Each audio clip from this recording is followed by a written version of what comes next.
this might be the best week of waiver wire tight ends we'll get all year. We certainly have not seen one quite like it yet.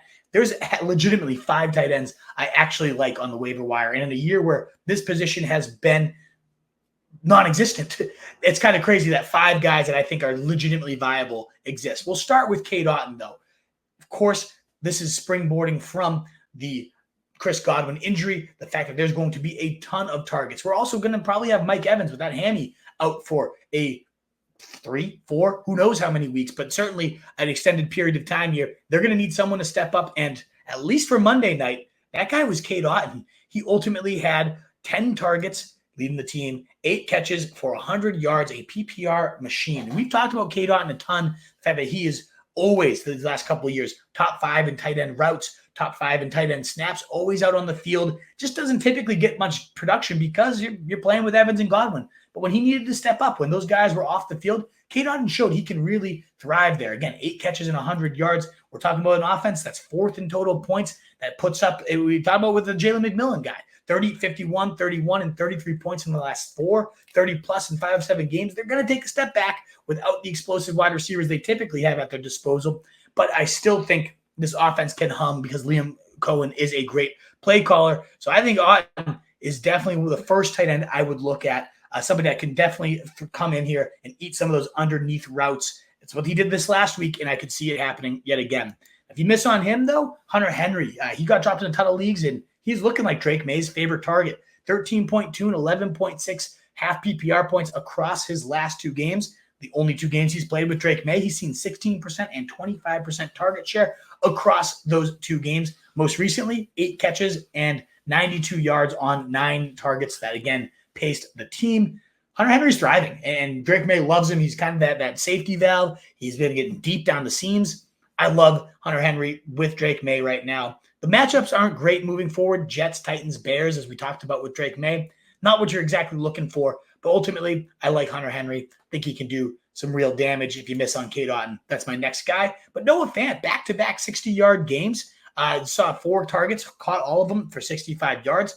I mean, we all know the story with this guy. If you were building a tight end in the lab, it would look like Noah Fant. He's a beast. He's got speed. Ultimately does not see a ton of volume given DK and Lockett and JSN, but DK could miss some time with a knee injury. Might see an elevated role here for Noah Fant, who has hovered right around 56 to 60% of the route so far this year. It's not the true every down tight end that many of us were hoping for. That rookie tight end, AJ Barner, has been sneaking in there for a decent amount of work. But ultimately, Fant is looking great. He's getting a lot of downfield usage, a lot of intriguing run after the catch screens and those different type of opportunities in this Ryan Grubb offense that currently is leading the NFL in pass rate over expectation, is leading the NFL in dropbacks over expectation per game. There is a ton of passing volume, and if DK's mouth is removed, Noah Fant has a real shot to be a monster. We also have Jonnu Smith, 8 and 7 targets the last 2 weeks. Now, maybe that's a Tyler Huntley thing. We know even dating back to Baltimore where he would pepper Mark Andrews. That could be it. And with Tua coming back, maybe we see that disappear. But we do see Jonnu coming off a season-high 84% route share. What did he do when his coach finally elevated his role over Durham Smythe? We saw Jonnu Smith put up 96 yards on 7 targets, 7 catches, also scoring a touchdown as the #1 scoring tight end of week 8.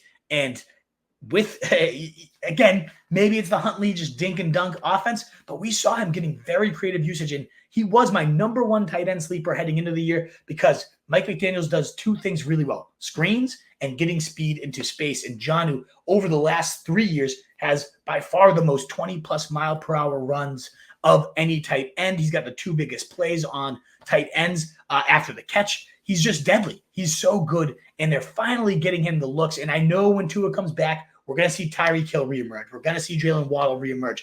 But if Jonnu can be alongside them in that 80% or so route range, he's going to have some more blowups. So I really like adding Jonnu Smith and seeing how these things play out. The last guy to toss out there is an impressive rookie here, Jatavian Sanders. It has been just horrendous watching this Panthers offense. For a while, there was a nice little shine to Andy Dalton. Maybe he's this year's Flacco, and that has completely worn off. And it is likely we're going to see the Bryce Young experience, once more. But either way, we're seeing Sanders really start to emerge. 5, 7, and 6 targets the last 3 weeks. Most recently, hauled in all 6 of those looks for 61 yards.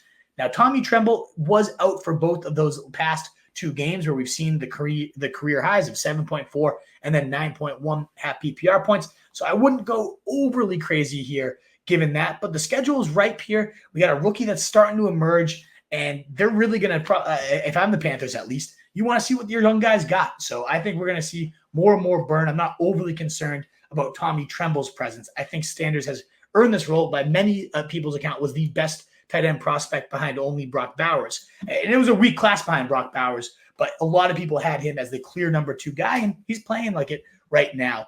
So I do like Jatavian Sanders this week. If you miss out on, again, Cade Otton, Hunter Henry, Noah Fant, and Jonnu Smith, Jatavian Sanders, 5 decent tight ends there for you on the Week 8 waiver wire.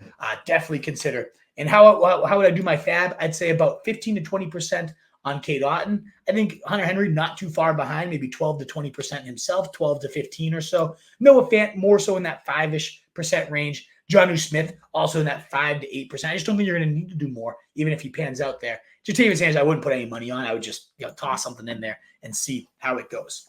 What is up, you fantasy wolf? Thanks so much for tuning in. If you haven't already, share your thoughts in the comments, check out some more videos, and join the newest Wolfpack by subscribing below.